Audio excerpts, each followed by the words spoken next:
Okay, this is lesson 7.7 for grade 3 everyday math, parent help video, estimating costs. The first vocabulary word we have in this lesson is estimate, and an estimate is basically a guess about what the answer is, but it's an answer that should be quite close to the exact answer. So it's a guess based on what you know about the numbers.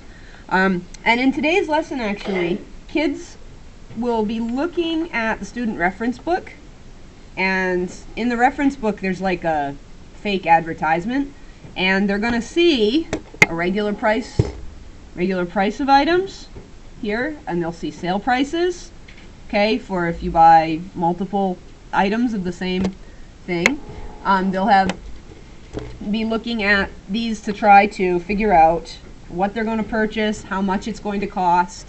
This is a very, very practical lesson, and we want kids to be able to, first of all, figure out how much an item actually costs. We want them to be able to think about situations where they can make estimates reasonably, where they don't need to know the exact answer. Because a lot of times, you can just make an estimate about things. A great example is when you're out shopping. There's an example in the grade 3 everyday math student reference book. This is page 191. And it gives an example that says Carly has $5. Is that enough money to buy a $1.39 bottle of juice and a $2.89 salad? Okay, you can imagine you're in the grocery store. Your child has $5 that they earned, maybe, or $10 they got for their birthday or something.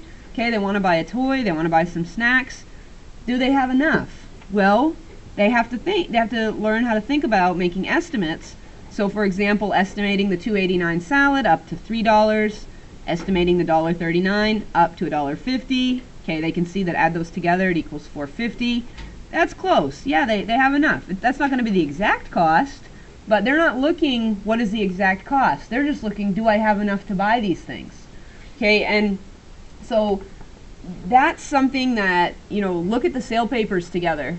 If you get the newspaper, if you don't get the newspaper, that's okay. Just any flyers that you can find, like it's at the grocery store, that tells you how much items cost. Bring one of those home. Sit down and look at it together. You could even plan family meals for a day or a week, or have your child plan a meal. Tell them that you have this much money to spend for this meal for the family, and what items would you think could go into that meal.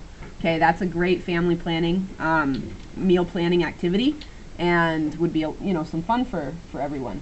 Also, when you're in the grocery store, you're in the toy store, you're in the Family Dollar, wherever you might be, and your child's looking at items, maybe they do have a little bit of money to spend. Have them make estimates based on what the item cost is. Now, in the Family Dollar, well, most of those items are to the dollar, but there are some items that you might find on the $1.50 mark.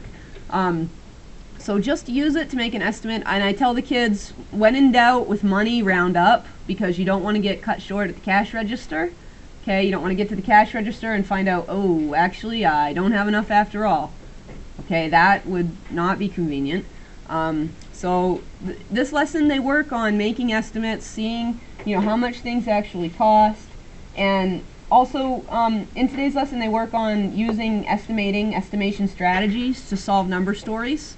Okay, and as far as how you guys can keep helping them apply that at home, you have to use money in your daily lives, and the students need to learn how to do that. So this is a great opportunity to kind of take together and have some of these discussions. Basically, anytime you can estimate or have kids estimate at home, then that will be very helpful for them.